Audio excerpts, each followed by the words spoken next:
Hello everyone. Welcome to Shinoken's world. Today, I would like to introduce a great author, speaker, farmer, husband, father, survivor, truth fighter, Illuminati survivor, and a man of God, Nathan Reynolds. Nathan, welcome to my show. Thank you so much for having me on here. Truly, it's an honor to be with you tonight. It is my honor.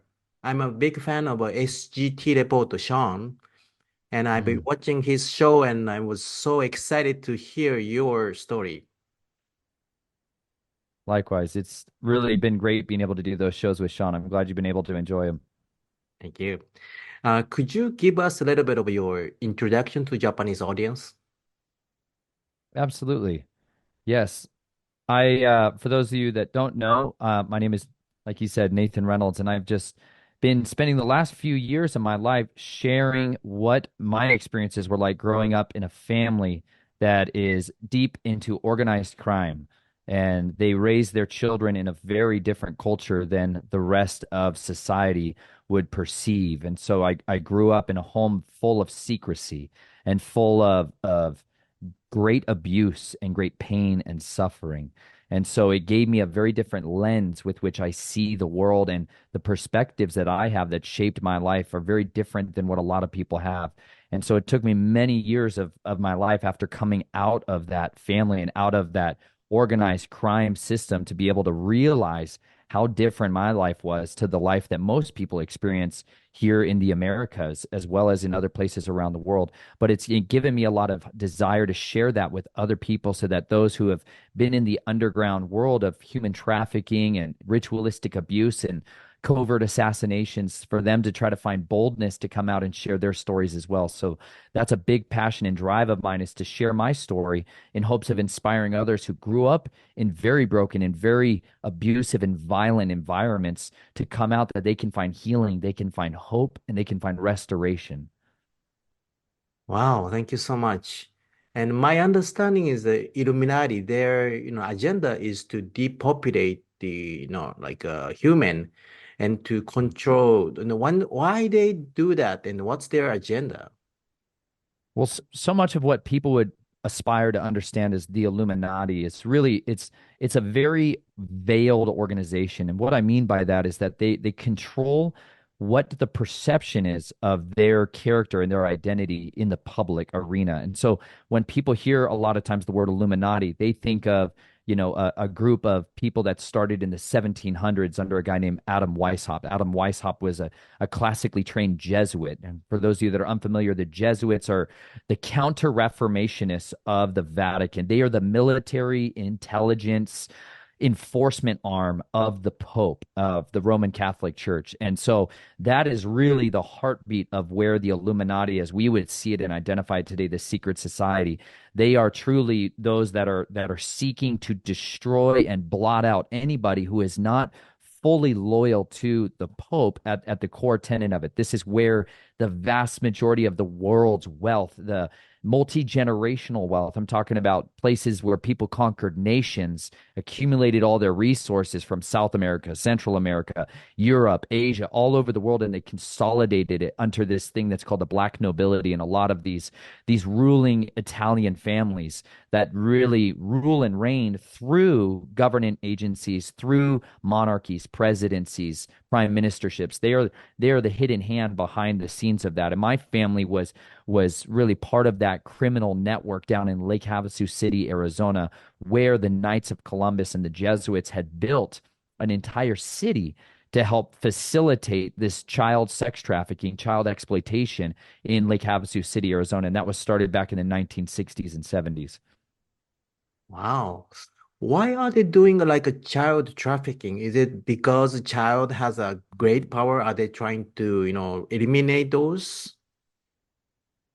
You know, 2 points here. As you were asking previously too, there's like the idea of a depopulation agenda is definitely a key tenet with that, but it's also to steal the power of people over the course of time as abuse and as eradication of people's identity, not just their physical lives, but so much of like the trafficking of their minds, their soul.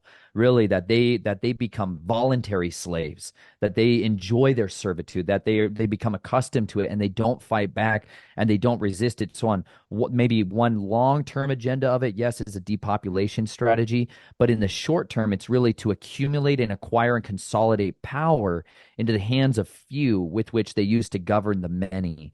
And so much of that systemic abuse of children is indeed to destroy the innocence of children, allows something that's in the spiritual realm fuel. It's their energy source, truly, because what you're dealing with is not entirely people. And that's very important to understand. If you do not have a working understanding of the two realms of reality, that there's spiritual forces behind these agents of evil. Somebody might identify leaders of cults or leaders of governance as people of power, but really there's a priesthood who sits behind those people, who truly influence and persuade many of the decisions that they have. And those individuals are in communication, literal communication with spiritual powers, principalities, powers, rulers, dominions, authorities, spiritual wickedness in high places.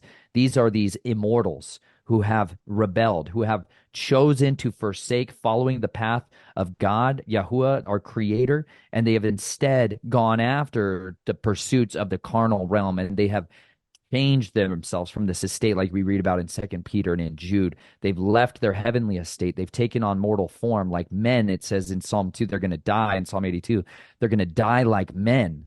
They're going to lose their immortality and they're going to suffer punishment because they should have been righteous judges. They should have been protecting and providing and caring for their nations that they were in charge of. And instead, they're stealing the energy, the life essence of man, and they're using that as a power bank, something that's called the iniquity force. It's truly this force like we hear about in the movies or in TV shows, and whether it's chi, whether it's the people have all kinds of different names for what this really might be in different cultures and different religions, but really they're channeling these same spiritual powers, whether people want to call it in different texts, they might call it the vril, they might call it the kundalini.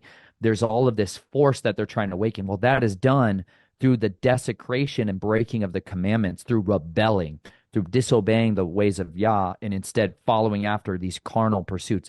And the most depraved version of that is to abominate, harm, abuse children because they're the purest form of innocence in their youth. And so as someone ages, some of that degrades off of them. So children are systemic, literally used like batteries from fear and pain and suffering. The more that takes place, there's a greater release of that fuel into that kingdom of darkness. And that's what those priests will channel and utilize. Then there's physical side of that where people are using products from that trauma and abuse from the bodies in order to facilitate changes in the human body as well. Wow. I recently learned that the Brill power is really strong. And I think, the Japanese people have to learn how to pray because we are not Christianity. I think there's a reason for that because Japanese is, originally has a prayer power, but I think we lose it. And how can we like protect ourselves in the future from Illuminati? I think first and foremost, you must understand your identity. At the end of the day, the greatest thing that any man and any woman must come to learn in their life is the true identity of who they are. And not just who they are, but whose they are, who they belong to. Because the true reality of where they're drawing their power from is their covenant, their relationship with these immortals. Now, our power and our identity must come from our covenant with our Creator, and that's through His Son, the Messiah, Jesus, Yeshua. Through Him, we find our ability to be back in a relationship with Him and find out that we can not only be born again into a new life, into the kingdom of righteousness, that we can pursue life and love and peace and begin to walk in these obedience towards His ways. And by doing so, we become transformed as not just friends of His kingdom, but children inside His kingdom. And because of that, then we have rights within His kingdom. And with those rights comes our authority to act as not only messengers for His kingdom, but ambassadors, that we literally represent the King of Kings on this earth. And when we learn our identity, we begin to be clothed with power from on high. When His Holy Spirit comes on us, when His set apart Spirit comes on us, it transforms us and gives us this word that we say dynamite, explosions.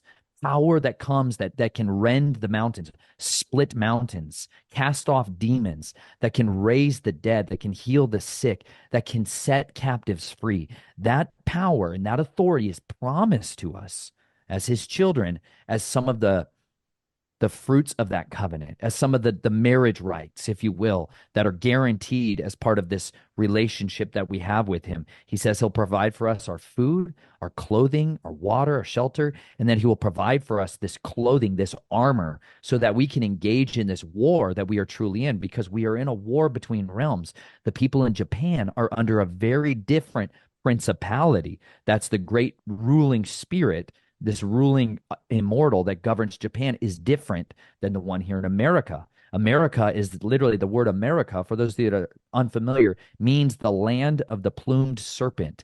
That was always the deity that governed this nation, that governed this territory. When other countries came in to invade, that was the force they fought against. When Spain invaded the Americas in South America and Central America, and like with Hernan del Cortez, and he drove out Montezuma, they uprooted a priest class that worshiped this. That dragon necessitated a lot of human sacrifice, a lot of consumption of human blood as part of the rituals. That same spirit demands those same worships and that same sacrifice done here in America to this day. So there's priests that still do that to this day to try to recharge the power here.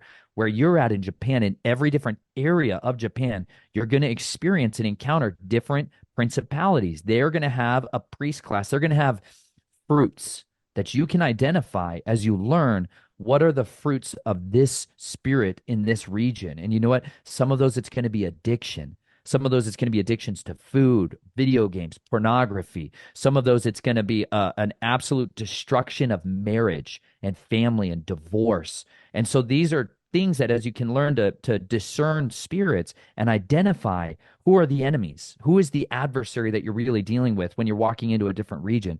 As you learn how to map out a territory, it allows you to begin to pray and to intercede, to fight back against that evil that's coming in, because we are supposed to be fishing for the souls of men, hunting down our enemies and trying to set them free from the bondage, from the pain, the abuse that they've experienced, and begin to show them the power of the kingdom of God, the power and the authority that's there and available to them. And as we do that, we begin to take back the kingdom, begin to take back those territories, and weaken and demoralize our enemy, and begin to take the territory back. That's what we're supposed to be doing, is advancing the kingdom of righteousness all the way to the gates of hell, that they will not prevail against his ecclesia, against his church. We are supposed to be the ones that are the victors in the battle. Thank you. Very encouraging and a powerful message. Appreciate it. Uh, so what's the best way to learn their scenario? Some people say that the virus is their scenario, and 5G is their scenario, and SPARS pandemic is their plan. What's the best way to study? Well, I think each of those things, like you've described here, those are carnal weapons that the enemy might be deploying at any given time. But if you want to be able to truly identify what your target, your enemy, is going to do ahead of time, the best thing you can do is learn his tactics, his strategies that he has used forever. And so the way I really am I cannot encourage people enough to know the word, the scriptures, because it's never going to change from what happened in the Genesis in the very beginning. Okay. Did you have something you want to say? Oh, what's that? This is the Bible that I use. It's called the Scriptures Scripture translation. Bible. Okay. Yeah, and it's from Institute of Scriptures Research. This is the one I like to use. But if you go back to the very beginning, how the serpent attacked mankind early on, his strategy will not change. His strategy will be the same a long ways off, because if it worked against Adam and Eve, it is still going to work against mankind. And he promised three things. He promised that they would be like gods. They would have their eyes opened and they would know good and evil. He offered them apotheosis, that they could ascend and be like gods. Well, that's the whole transhumanism approach, where they're trying to mix technology with mankind. This is one of those promises that they're trying to offer. Your country is very adept at pursuing that endeavor, that technology is the tools with which to set mankind free from the problems, the difficulties that they experience in. Here in the Americas, it's another very common tactic is to try to get people to give up their freedom so that they can have more comfort from technology. Well, the other one is having their eyes open and being infiltrated with good and evil, that they're balancing out these experiences in their life and starting to identify how the enemy throughout time got people to believe in his kingdom and leave the kingdom of truth. And so much of that is a mixing of the spiritual occultism into our lives, into our society, into our culture, so that people embrace it and they go after pagan practices. They go and embrace and do the works of other deities, and they keep fueling up that battery. So I think there are, in many ways, things that we can identify, whether it's something like you want to talk about 5G or some of the physiological effects that they're doing and launching attacks against us, geoengineering or poisoning our food or poisoning our water. These are all very important things for us to study and to learn and to guard ourselves from. But on the end of the day, it says Yahweh's people perish for lack of knowledge. The enemy is able to blind the eyes. It says in 2 Corinthians 4:4 that the God of this age has blinded the eyes of unbelievers so they cannot hear the good news or see the good news and receive it, that they would be enlightened and set free. So he's blinding people through ignorance. And with their ignorance, he's able to, people's ignorance of the schemes of the devil allows him camouflage to be able to work out these agendas. So it's critical that, yes, we identify and learn how the enemy is destroying our lives. And it's also critical that we learn how the enemy is defeated. How did Yeshua defeat the enemy? And how can we defeat him as well? Okay, so I think that's the key. So I think Japanese people is not familiar with the Bible and Christianity. Could you give, like, you have a nice bookshelf and you always recommend a great, website. Could you recommend us like Last Dizer, this, Russ Dizdar. this, Yes. I think that site Yeah. was amazing. I like the, like, program. Yes. So Russ Dizdar, his website is Mm-hmm. shatterthedarkness.net. One of the best websites for those of you that are wanting to learn Mm-hmm. how to walk in this authority, how to identify occultism, this Mm-hmm. spiritualism that's going on. Also, how to learn the fundamentals, the basics of who this kingdom is. Because if you're unfamiliar with the scriptures, the Bible, if that's something that's new to you, the best thing you can do is to read it for yourself, first and foremost, Mm-hmm. so that you know what it says. You don't need another man to teach you it. You don't need another woman to come along and teach you it. However, by reading it for yourself, like I share on an audio recording of the entire scriptures from Genesis to Revelation, I give that away on my website so people can listen to it and hear it, because you need to learn who it is that you're fighting against and how it is that you overcome them in order to be effective in this. Another person I very much recommend is Dr. Michael Lake. I This collect. book, Mm-hmm. Dr. Michael Lake, this book is called the Sherith Yes. Imperative. Here it is. It Okay. says empowering the remnant to overcome the gates of hell. And Wow. this man has many resources on his website, which is kingdomintelligencebriefing.com.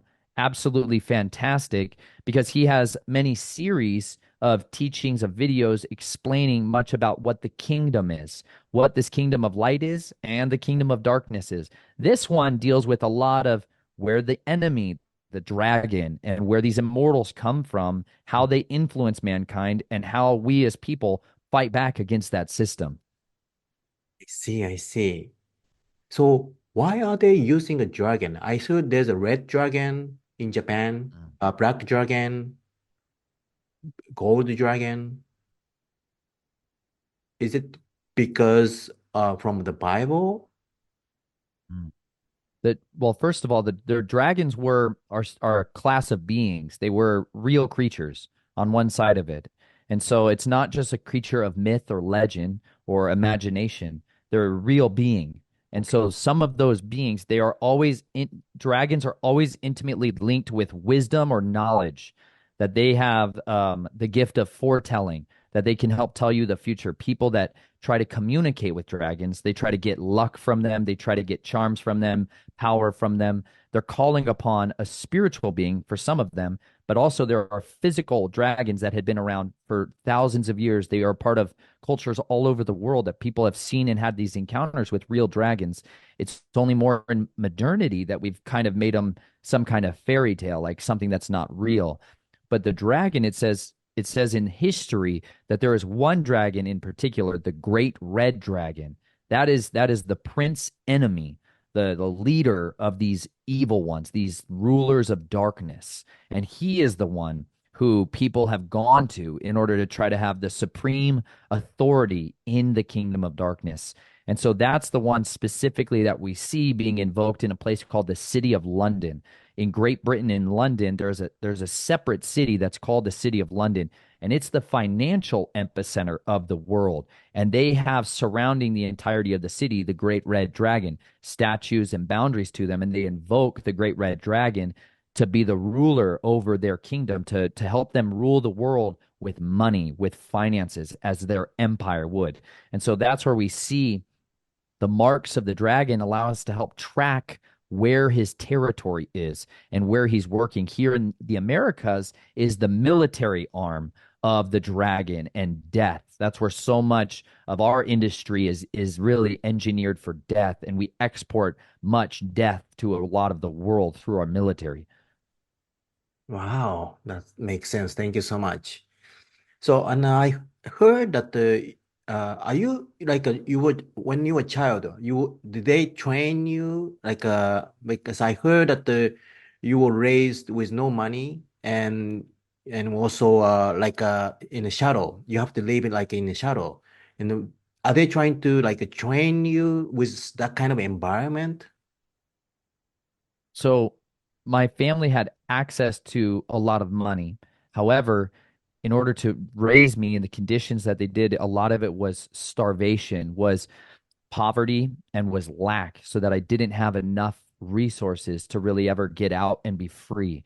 And so families that have great wealth, if you have a child that's born into it who all their life never has need of money or anything, it's very difficult to make them self-sufficient, disciplined, have leadership. It's very hard to get them to have motivation to go after these things.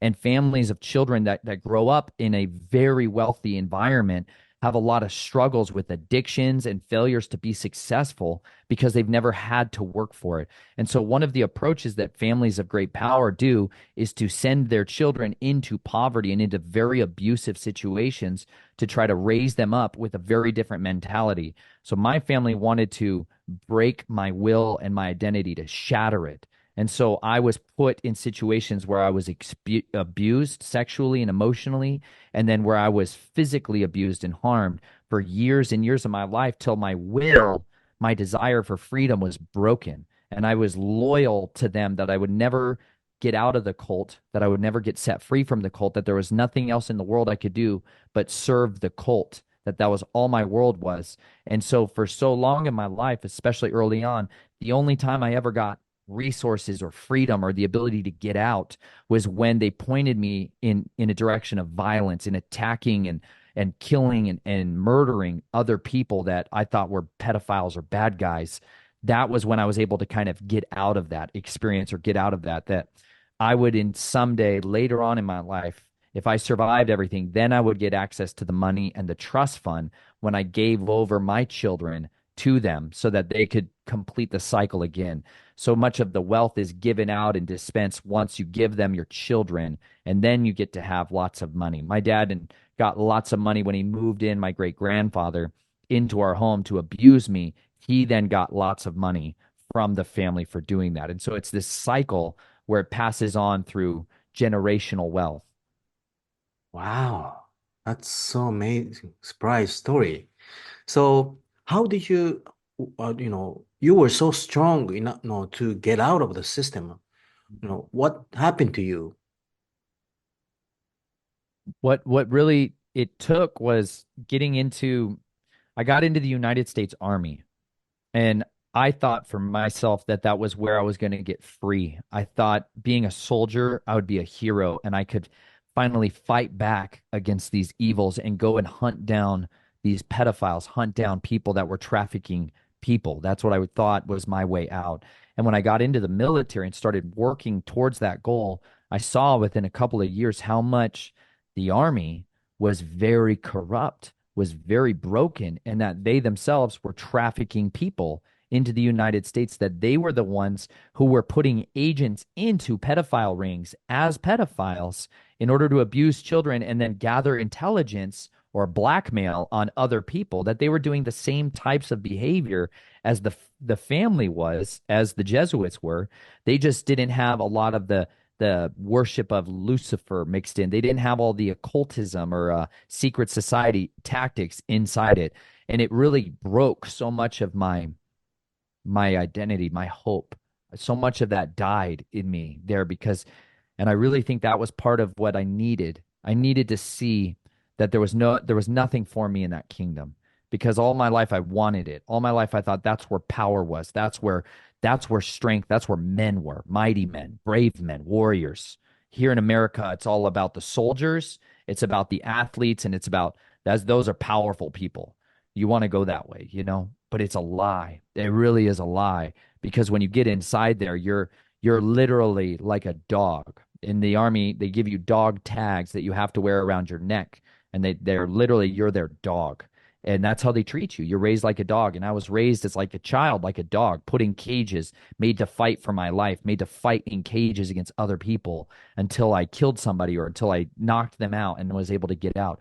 But really, it was there in the military when I finally got out of it that the Messiah really powerfully worked in my life to show me that he had a claim for me, that he wanted to set me free and purchase me out of that kingdom and give me a new life and a new purpose. And so that's where a lot of that process began to take place was after that time when I was in the military. And it was really during the next couple of years when I got out of the army, I started going to a fellowship, a church of people that were very okay with broken and wounded people, that it was okay if you were a mess and hurting and sad and your life was in ruins. They loved me, they cared for me, and they began to show me a better way. And so I began to turn back towards the faith and towards reading the scriptures and a restoring of identity. And then I began to see these other very brave people who were speaking out against human trafficking, who were speaking out against ritual abuse and talking about dissociative identity disorder and talking about split personalities like Russ Dizdar and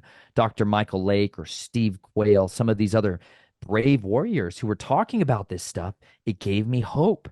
It gave me courage that if they were alive and they were talking about it, I could come out of it and I could get set free. And so that's really what I needed to see was brave warriors for the kingdom. I needed to see brave men of God, men of righteousness, who were fearless, who didn't fear men, who weren't afraid of the enemy. They weren't afraid of demons. They were willing to fight for the lost, and they were willing to do whatever it took to set captives free. That was what I really needed to grab a hold of to get out and find my mission to fight my way out of this. Thank you so much. Steve Quayle is my hero, and you become Mm. my hero too. Oh. Your message is really strong and really encouraging. Thank you.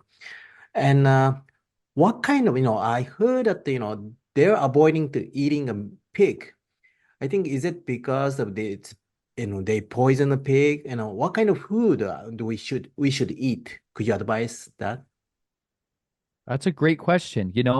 I would say that our creator knows the best kinds of food for us, and so if you read in the scriptures, he tells us there's lists of animals that he says this is food for you, and then there's lists of other animals he says this is not food for you. So pig or swine, like pork, is on that list of animals that he says do not eat it. He says don't even touch its carcass, but he says any animal to eat has a split hoof, so their hoof is split like a cow, like a sheep, like a deer, like an elk, any of those animals, they have split foot and they chew the cud. You've seen cows sitting there and chewing and chewing and chewing. That's an animal, that's a clean animal for you to eat. But things like a rabbit, which chews the cud but doesn't have a split hoof, is not clean for you. He says because in some of these animals they eat their own feces. Rabbits eat their own poop. So do horses. It's not good. The Japanese created monosodium glutamate and MSG, a food additive, back in World War I because they were feeding their soldiers horse meat. And horse meat is very unpalatable. It's horrible to taste. And so they invented a chemical that made it taste great, that made anything you ate taste great. And that was a way to try to get them to be able to eat this very unpalatable meat. And that's where one of the food additives that we all still deal with today that makes us crazy, gives us headaches, makes us feel horrible, but makes everything taste wonderful. It makes you want to eat lots and lots and lots of it. That's one of those additives. That's because directly they're trying to feed horse meat to people. But then there's other animals that he says are also not clean for us to eat, like insects. Insects are one of them. He says, do not eat. You can eat anything that has in the ocean or in rivers or creeks that has fins and scales, so fish that you can eat are things that have fins and scales, but something that's like a shrimp, which is like a bug in the ocean, really. These are like cleaners and vacuum cleaners in the ocean. He says, don't eat clams or oysters. They're there to clean the waters. They're there to purify the waters, but don't eat that kind of stuff. But those are the types of foods that he says, these are foods unto you. Whereas these other things like pigs or swine, they're not food for you, and there's a major differences in the bodies of these animals, how they store toxins. Clean animals, they literally are able to get toxins out of their body, whereas pigs, they store all their toxins in their meat, in their flesh. So as over time, they literally are like a trash can of toxins in their flesh. They're full of parasites and diseases that are very, very toxic to the human body. And so when we eat those things, it messes up our bodies, it defiles our bodies. So these are foods that he gave us that are for our good and for the benefit of our bodies. And then there's things that are out there that are not for our good or for our bodies. That's a really amazing information. Thank you so much. So you said that it's from a scripture? Yes. Wow. There's some great treasures in the Bible. I'm telling you, the one who created us loved us and wanted us to know basic things like what to eat. That's a good father, You have children, Yes, Ken? I have two children, yeah. When they were little, they would come up and they would eat things, and you would tell them, "Don't eat that," right? They would come up and eat tape. Ah, you'd be like, "Don't eat that. Don't eat that." We have to teach our children what is food and what is not food. And so our Father in the beginning of the scriptures, he calls us all children of Israel, children, his children, and he tells us how to eat things. He tells us how to take care of our bodies, how to take care of our families' bodies, how to have relationships with each other, what are bad relationship, toxic relationships, sexually. Don't be with your mother, don't be with your sister. He's got a long list of things in order for our good so that we stay out of horrible things, to try to keep us from death, from toxic things. He loves us enough to explain these things to us in the scriptures. And if we follow them, there's life, there's blessings that are waiting for us. If we don't follow them, there's consequences, there's curses that we experience in our lives for breaking those things. That's what sin is breaking the commandments, is breaking the law. Like in this book, First John, you find in the scriptures, it says sin is transgression of the law, the instructions, those loving instructions of the Father. When we don't do those things, there's a consequence that we experience. Wow, that's amazing. I think Japanese have to start learning the Bible first in order to understand their tactic, you said. And could you give us recommend like a book or movie that we can start to learn? Well, yeah. The you know, do you own a Bible, Ken? Do you have Actually, a Bible? no, I don't have it in my hand. A Bible for yourself. So No. my question, I guess, is that something that you in your country in Japan where you're at, can you go to the store, a bookstore, and can you buy a Bible? Yes. Is that something you can get? Okay. So you have access to it. I would say of any book, first and foremost, to recommend, I would say that's the best one to start with. That is absolutely fundamental if you can have that, because there's lots of other people around the world who cannot get that. When I have these conversations with other people that are in Asia, there's places in China where I talk to people that they cannot get one, and so they have to smuggle it into them, right? We have to sneak that into them. So, first of all, if you have access to it and you can go get one, it is the most valuable and important book in the world. It's also, let me say this, the most dangerous book in the world. And there is entire agendas, preeminent agendas of the Illuminati. Let me be very clear, was to keep the Bible from the hands of commoners. They hated that there was a movement in the 1500s of people that were trying to get the Bible in language that people could read, that there was language that commoners could read, whereas previous Bibles had been kept in Latin, a language that you could only learn through certain schooling. Then otherwise you could not read the Bible that was in the church. You couldn't understand what it was saying. And so then you have to trust what somebody else tells you about it. And you don't know if they're telling you the truth. You don't know if they're lying, and you have to trust them. Well, this is what set up much of the wars over in Europe, was people that wanted to have the Bible in a language that they could understand. Some of the first Bibles that were brought out, like the Tyndale Bible, and like someone who's was really devoted his life, gave up his life to try to translate the Bible. They used to tie people with Bibles around their necks and burn them alive as the counter-reformationists, kill people who had the scriptures that was not in Latin. It was executable. If you had the Hebrew scriptures, if you had English scriptures or German scriptures, they would murder you, and they would try to burn every version of the Bible that was like that. This is still going on today and has been going on ever since. So if you're somewhere where you can still get the Bible, let me tell you, it's one of the most valuable tools that you can have. It's like owning a gun in a country of people that are disarmed, that don't have any weapons to fight back. It makes you very powerful. That's what the Bible really is. For you, Ken, to have an opportunity to go down, get a Bible, and sit down with your children, your family, for the first time ever, and read it together with them, it changes your life, because it's a living book. It's not like another book. Like, I really like this book that Dr. Michael Lake wrote. It's great, but it's not alive.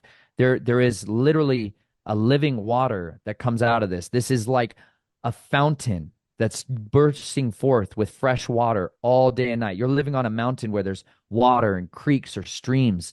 Life comes there. The deer that you're talking about hunting for your family, they're drawn to that water. That's what's in this, is water for our souls, so that we can drink from this and never thirst again. We can eat from this and never hunger again. That's what's in this book that's unique to every other book that is out there. So it's easy to watch a movie. It takes discipline. It takes time and focus and energy to read a book. But this is a book, by listening to it and reading it, that will transform you and change you out of the old man and into the new man, out of the old woman and into the new woman, to make you powerful, to make you a warrior, to make you someone who is, like you talk about. Why is Steve Quayle someone you like to listen to? Why is it that he encourages you? Because he knows this book can fundamentally, this is the tool that those powers in Japan have worked very hard to keep from your hands. That your society was held out, was a closed society. It's in the United States Navy parked their warships outside of your cities and started threatening to kill all of you unless you opened up to trade. That, until that time, you were very protective. Your leaders, your governments guarded the people from the influence of the world. They were a very different culture 250 years ago. And ever since they opened those doors to the world, they got all the drugs came in, all of the compromise came in, all of the cultures of seduction and destruction of family, all of those things came in and polluted your culture, destroyed your society. It disintegrated the fabric of what made a Japanese person a Japanese person. That's been ruined from you. It's been raped from you in so many ways.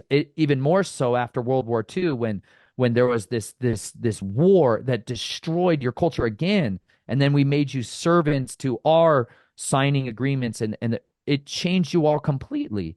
And because of that, there's a loss of so much of who you are as a people. Just like here in America, we have had our nation, our country, our identity stolen from us. Our leaders have taken from what it used to be to me to be American 250 years ago. It meant somebody was self-sufficient. They knew how to read and write and communicate. They knew how to find food and take care of their families and provide clothing. They knew so many skills that now we are never taught, that now we are never allowed to know. We're never allowed to experience. It's illegal for us to try to do this or raise our families in that way now. So we, like you, are struggling to find our identity and our purpose.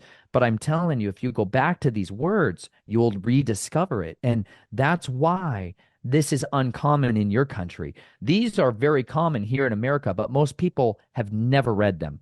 Most people I ask this to have never read this book, and it's the most important book they could ever read. What do you think about the King James Bible and the OWASP? What's the OWASP? So I heard that the priest, yeah, maybe later on check the OWASP and some people say that it's like an ancient kind of Bible someone wrote. But what do you think about the King James Bible?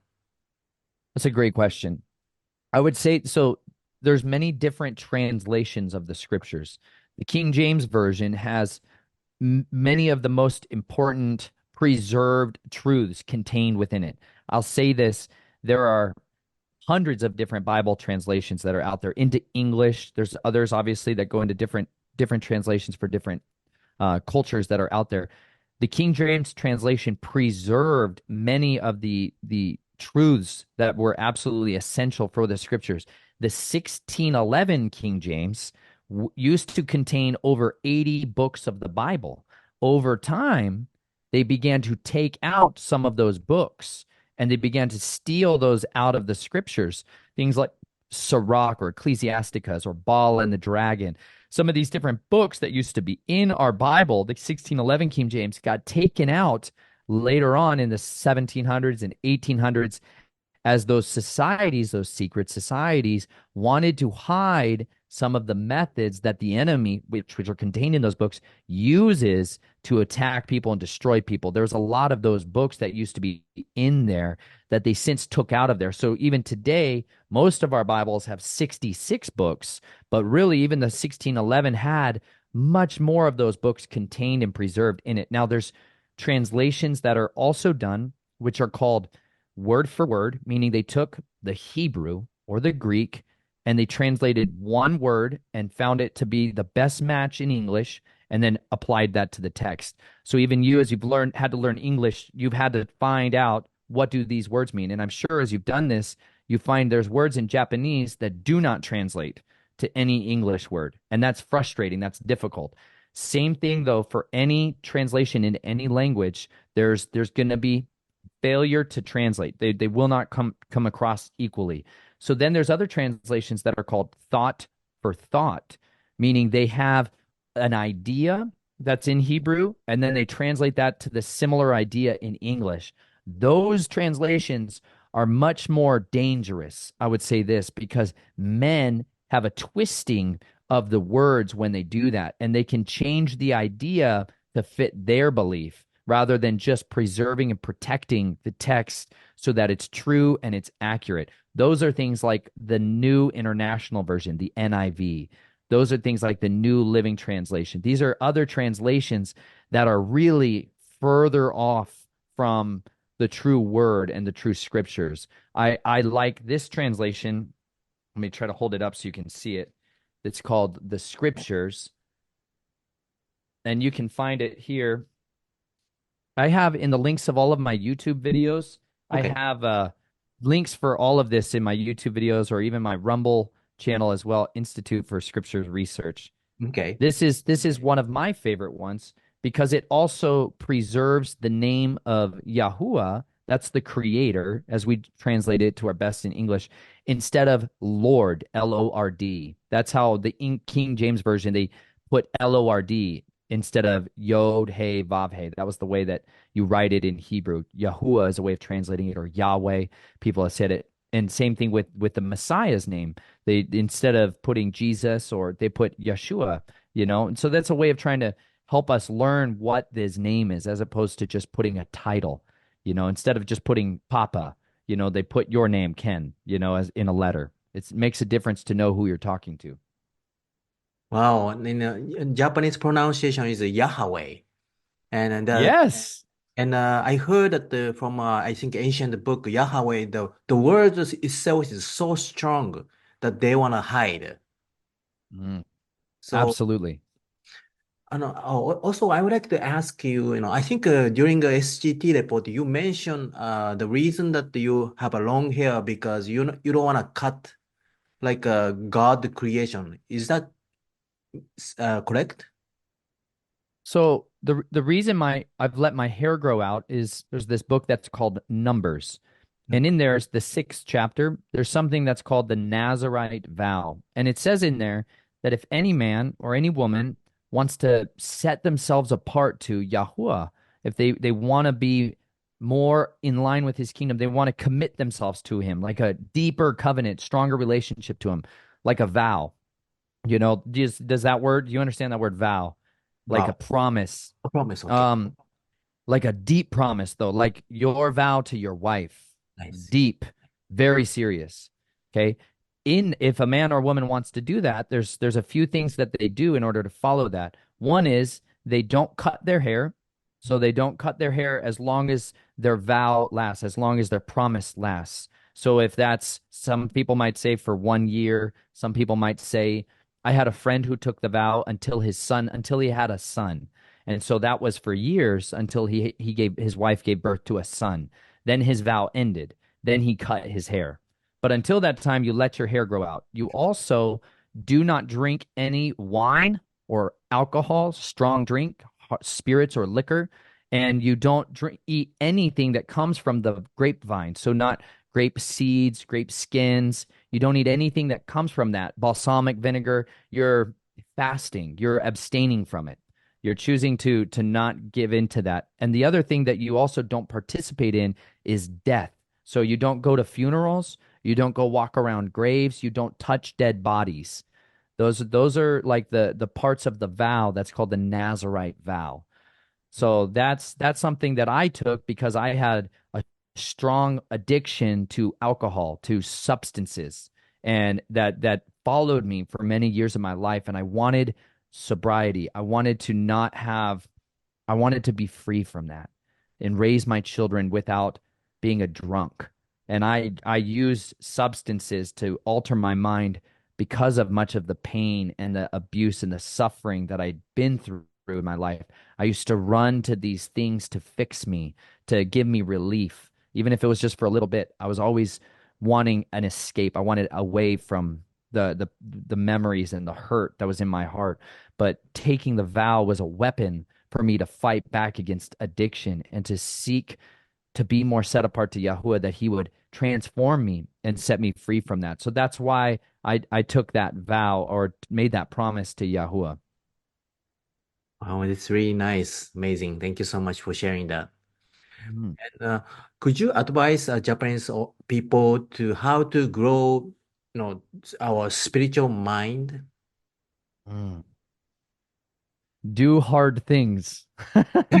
So what what you're doing by trying to grow a farm and grow food is not easy, is it, Ken? Right. Is it easy? No. But it changes you. It changes you, yes? It Yes. changes your family and your children. There's things that you do now that you did not do 5 years ago when it comes to waking up every day or thinking about. By doing something that's difficult, it changes us and it makes us have discipline. And you know what? One of those things that I really believe transforms people is waking up in the morning before you need to, getting up earlier than you need to, and getting on your knees or laying down or praying, crying out to your creator, talking to him. You have a relationship with him. You don't have to pick up a phone. You don't have to pick up your phone to call him. He's listening to you and he wants to know you, wants to hear from you, what you're going through, what your life is like. What are the good things that you can be thankful for? What are the hard things that you can be thankful for? Where are the challenges in your life, in your relationships, your friendships, your job? What is it transformational? What do you want to do to be different? What do you want to be different in your life? What are you willing to do in order to get there? That practice of starting your day first, seeking his kingdom first and his will before your own gives us a transformation in our mind, changes our mind so that our minds are on him and on our relationship with him. And then that's when reading of the scriptures is one of the best times to do that in the morning when it's the first thing you do. Let those words come on you. If it's 3 chapters every day, 3 chapters, the scriptures is written in chapters and verses. So if you read 3 chapters every day, you'll read through the whole Bible in 1 year. Okay. If you read Like I have a playlist that's called a 40-day challenge where if you listen to it, that you'll go through the whole Bible in 40 days. You can do it. It's about 2 to 3 hours a day of it. That's a way to hear the entire Bible in 40 days. Those disciplines are what makes us grow spiritually. It's also doing things we're not comfortable with, like talking to other people about our faith, talking to other people about these topics, whether it's the spiritual warfare, what demons are doing and oppressing people. There's people who are out the door when you walk outside who are experiencing suffering, who are hurting, who need help, who they need comfort from someone. And you are supposed to be the people that are out there healing the sick, who are helping others and making a difference in their life, fighting for those who cannot fight for themselves, defending the weak. These are our jobs, our duties. If we want to follow the kingdom of righteousness, we need to understand we get to work as his employees, as his servants on this earth in powerful ways. And he helps us to do that.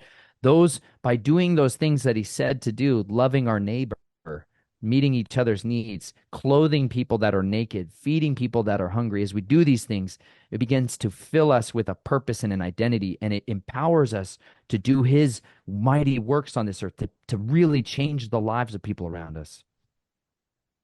Thank you. That's really strong message. I appreciate it. Mm. Uh, Nathan, you have a lot of topic that I cannot cover today. And please come back to my show again. And I really like to talk to you again. I would love an opportunity to talk to you again as well. And I would love to learn more about what it is that the people in Japan are experiencing. What are your challenges? What are the difficulties that you face? Because I can't truly learn that in America without talking to people directly. So to learn and understand your people and your culture and what your needs are is would be wonderful for me as well. Especially we are like to focusing on we need to focus on two things right now, love and community. Because our Mm. community is now dying. A lot of old age people are dying right now. Mm. And I think we have to start a strong community, like living a Jomon life. The Jomon age lasts very long. They live in a mountain. They grow on their farm, and they took deer from a mountain. We ate it. I would like to, regain those ancient world style culture, but the because we don't understand our love, we cannot, bond it together. And I think because I don't know, I today I learned that one of the reasons is, I think because we haven't studied the Bible. I think that's one of the reasons. I think the Jesuit they came to the Edo period, especially Francisco Xavier. I think he came from Yes. Europe and he deleted all the Bible. I think he burned it. He doesn't want us to read it. Today I learned from you. So I would like to regain our power. And could you advise us, Japanese audience, how to regain our love and community? Well, to first of all, what you're doing right now is seeking out those that are in your community that are still there, because it's horrible to hear how we have so many that are perishing or being killed off because we are supposed to rise up when a gray-headed person walks into a room to show reverence, respect to those that are elders. And that has been deleted in much of the culture first and foremost, so that people don't respect and revere those that are older. But by you showing reverence and respect to your neighbors and those who have preserved the traditions, who have preserved the lifestyle, and humbling yourself and seeking to be like a student to learn from them how these practices have preserved their lives, their families, how to preserve so much of what made them successful as a family, as a community up on the mountains is critical in the place that you have positioned your family. To try to seek them out as much as you can is a way of showing love to them and a way of trying to build that bond, because at the end of the day, you need your neighbors. You need the people that are surround you and live around you to be able to be successful in life. And when you get in cities, and you get in this competition for resources, where there's very little time and everyone is busy, busy, busy, busy all the time. And there's really very difficult work environments and strict things. It makes us fight our neighbors. It makes us resent them. It makes us want to get rid of people because you feel so crowded. Tokyo is one of the biggest cities in the world. It's a very different experience when you're in Tokyo versus, like you're saying, how you're outside in the mountains. You suddenly have the ability to take a second and go and talk to people. And so finding ways and opportunities for everyone to do that so that people are no longer just another person in a crowd walking across a sidewalk, but that they're seen, they're identified, and that relationship, real people talking face to face. It says the way that they changed the world back after the Messiah was born was they met in one another's houses and broke bread together. Okay. The act of sitting down with another person and having a meal together is relationship. It is covenant. That's that bond that can be secured by doing that. If you get grain or wheat berries, grind them fresh, and then mill them, make your own bread from them, and bake that bread together, it unites people together. That is what's for the Sabbath day or the seventh day, to sit down to rest from your normal work and to break bread together. This is one of the most powerful tools that we have to restore community and to restore relationships. Thank you, Nathan. You made my day, and today is the interview is one of the greatest day of my life. Thank you so much. And Nathan, can you give us your prayer to the Japanese audience? I would be honored to. Yes. Well, Father Yahuwah, we come before you right now and I intercede for the people of Japan. And I ask, Father, for a deliverance to be brought unto their lives, Father, that you would open their eyes, that they might see and turn from the kingdom of darkness and from the power of Satan into the power of Elohim, that you would free them from the bondage and the snares of the devil that have worked over them, and that they would be set free to walk in your ways and to keep your commands, that they would delight to know you and have a relationship with you. I pray that you would reveal yourself to them in dreams and visions, in marvelous and powerful ways, that you would put in their hearts a hunger for your word, that they may know you more, that they would have a desire to seek you first, Father, that you would transform them from the way that they had been to become more like who you are.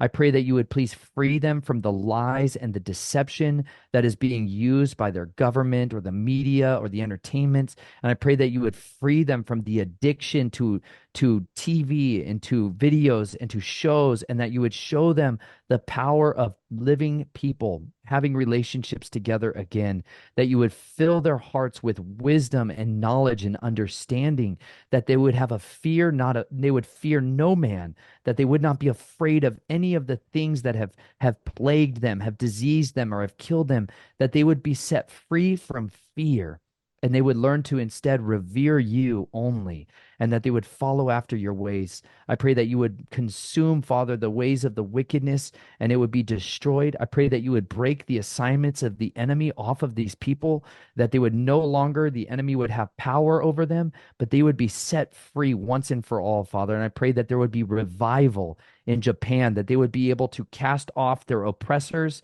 and the tyrants and the rulers that have worked against them, and they would be able to drive them from their shores once more, and that they would no longer be a slave to any man, but that they would be servants to the King of Kings, and they would be bold and courageous for your kingdom once more. In Yeshua's mighty name, may it be. Amen. Thank you so much. Appreciate it. It's really Thank powerful you. message, and I know it's an honor to speak with you today. And I hope we can get together and speak with you. I would absolutely be love an opportunity to speak with you again, Ken. Thank you Th- so much to each of you. Thank you, Nathan. And I don't like Amazon because it's their system, but I but I would like to. Can you give us, how can we follow you and donate to you financially? They can go to my website, which is snatchedfromtheflames.com. Perhaps you can put up a link for it as well. Okay. But they can go there if they would like to contribute towards our ministry and the work that we have. I do have my book available there. that you can name your own price, so you can get it for free, a PDF or an audio book. I did a recording of it as well. And then I also have the entirety of the scriptures that you can download and listen to as well. But they can donate through PayPal or Venmo or Cash App on there as well if they would like to. I also have a YouTube channel at Nathan Reynolds where they can watch. I put out a few hundred videos over the years and they can follow along there. So I really appreciate it. I'm genuinely thank you for reaching out to me. I have a deep hunger to be able to try to minister to people all over the world, and it is incredibly great to be able to connect with you, Ken. And I hope that there is true transformation that begins to take place in the lives of the people there. Thank you so much for your time today. Have a good day. Thank you. You too, Ken. Okay, bye bye now.